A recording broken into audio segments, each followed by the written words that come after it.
ಎಲ್ಲರಿಗೂ ನಮಸ್ಕಾರ. ಆಶ್ರಯ ಟಾಕ್ಸ್ಗೆ ಸ್ವಾಗತ. ನಾನು Asha Kumaraswamy, psychologist, special educator and public speaking coach. ಇವತ್ತಿನ ಟಾಪಿಕ್ ಅಲ್ಲಿ ನಾವು ನಿದ್ರೆ ಮತ್ತು ಮಾನಸಿಕ ಆರೋಗ್ಯದ ಬಗ್ಗೆ ಮಾತಾಡೋಣ.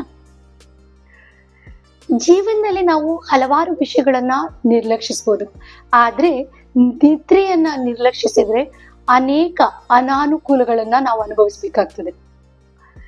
ಸೊ ನಿದ್ರೆ ನಮ್ಗೆ ಜೀವನದಲ್ಲಿ ದೈಹಿಕವಾಗಿ ವಿಶ್ರಾಂತಿಯನ್ನ ಕೊಡೋದು ಮಾತ್ರವಲ್ಲದೆ ಮಾನಸಿಕವಾಗಿ ವಿಶ್ರಾಂತಿಯನ್ನ ಕೊಡುತ್ತೆ. ನಿದ್ರೆ ನಮ್ಮ ಮೆದುಳಿನ ಪುನರ್ಚೇತನಕ್ಕೆ ಸಹಾಯ ಮಾಡುತ್ತೆ, ಪುನರಾರಂಭಿಸಲು ಸಹಾಯ ಮಾಡುತ್ತೆ.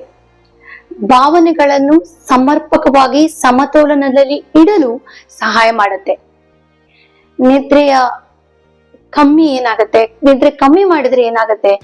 ಆತಂಕ, ನಿರಾಸೆ, ಕೋಪ, ಕ್ರೋಧ ಇವೆಲ್ಲದಕ್ಕೂ ಕಾರಣವಾಗುತ್ತೆ. ಭಾವನಾತ್ಮಕವಾದ ಅಸಮತೋಲನಗಳು ಉಂಟಾಗತ್ತೆ. ಒಳ್ಳೆಯ ನಿದ್ರೆ ನಮ್ಮ ಕಲಿಕೆ, ಏಕಾಗ್ರತೆ ಮತ್ತು ಭಾವನೆಗಳನ್ನ ನಿಯಂತ್ರಣದಲ್ಲಿ ಇಟ್ಟುಕೊಳ್ಳೋದಕ್ಕೆ ಉತ್ತಮವಾಗುತ್ತೆ. ನಿದ್ರೆಯಲ್ಲಿ ನಮ್ಮ ಮೆದುಳು ಹೇಗೆ ವರ್ಕ್ ಮಾಡುತ್ತೆ ಅಂತ ನೋಡೋಣ. ನಮ್ಗೆ ರ್ಯಾಪಿಡ್ ಐ ಮೂವ್ಮೆಂಟ್ ಅಂತ ಹೇಳ್ತೀವಿ.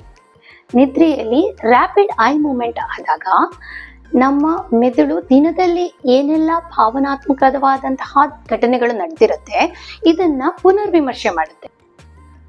ಅಮಿಗ್ಡಲಾ ಅಂತ ಹೇಳುವಂಥದ್ದು ನಮ್ಮ emotional part of the brain. ಇದೇನ್ ಮಾಡುತ್ತೆ? ನಮ್ಮ ಭಯ, ಕ್ರೋಧ, ಕೋಪ ಇವನ್ನೆಲ್ಲವನ್ನು ನಿಯಂತ್ರಣದಲ್ಲಿ ಇಡಲು ಇದು ಸಹಾಯ ಮಾಡುತ್ತೆ. ಇನ್ ಕೇಸ್ ನಿದ್ದೆ ಬಂದಿಲ್ಲ ಅಂತಂದ್ರೆ ಈ ಪಾರ್ಟ್ ಆಫ್ ದ ಬ್ರೈನ್ ತುಂಬ ಅತೀವವಾದಂತಹ ಒಂದು ಚಟುವಟಿಕೆಯನ್ನ ಹೊಂದುತ್ತೆ. ಮತ್ತೆ ಪ್ರೀಫ್ರಂಟಲ್ ಕಾರ್ಟೆಕ್ಸ್ ಅಂತ, ಸೊ ಇದೇನ್ ಮಾಡುತ್ತೆ? ನಮಗೆ ನಿರ್ಣಯ, ತಾಳ್ಮೆ, ಡಿಸಿಷನ್ ಮೇಕಿಂಗ್ ಅಂತ ಹೇಳ್ತೀವಲ್ಲ, ಇದು ಮಾಡೋದಕ್ಕೆ ಇದು ಹೆಲ್ಪ್ ಮಾಡುತ್ತೆ. ಆದರೆ ನಿದ್ದೆ ಬರ್ದಿದ್ದಾಗ ಇದೇನಾಗುತ್ತೆ? ದುರ್ಬಲವಾಗುತ್ತೆ.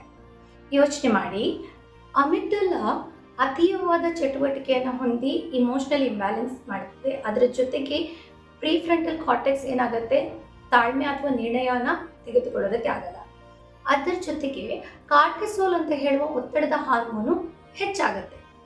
ಇದರಿಂದಾಗಿ ನಮಗೆ ಯಾವಾಗಲೂ ಮನಸ್ಸಿನಲ್ಲಿ ಆತಂಕದ ಭಾವನೆ ಹೆಚ್ಚಾಗುತ್ತೆ.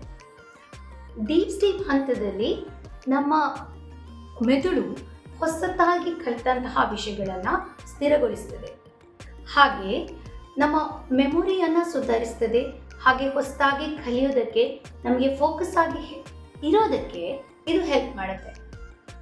ಈ ಡೀಪ್ ಸ್ಲೀಪ್ ಹಂತದಲ್ಲಿ ಸೆರೋಟೋನಿನ್ ಮತ್ತು ಡೋಪಮಿನ್ ಅಂತ ಹೇಳುವ ಎರಡು ಹಾರ್ಮೋನ್ಗಳು ಪುನರುತ್ಪತ್ತಿ ಆಗ್ತವೆ. ಇದು ನಮ್ಮ ಮಾನಸಿಕ ಸಮತೋಲನಕ್ಕೆ ಅತೀವ ಅಗತ್ಯ.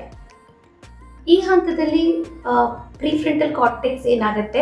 ಫ್ರೆಶನ್ ಅಪ್ ಆಗುತ್ತೆ. ಇದರಿಂದಾಗಿ ಒಳ್ಳೆಯ ಡಿಸಿಷನ್ ಮೇಕಿಂಗ್, ಒಳ್ಳೆಯ ತಾಳ್ಮೆಯನ್ನು ಹೊಂದಿರೋದಕ್ಕೆ ಹೆಲ್ಪ್ ಆಗುತ್ತೆ. ಒಟ್ಟಾರೆಯಾಗಿ ನಾನು ಹೇಳಬೇಕು ಅಂತಂದರೆ, ಒಳ್ಳೆಯ ನಿದ್ರೆ ನಮ್ಮ ಆಡಳಿತ ಕೇಂದ್ರಕ್ಕೆ ಶಕ್ತಿಯನ್ನು ಕೊಡುತ್ತೆ.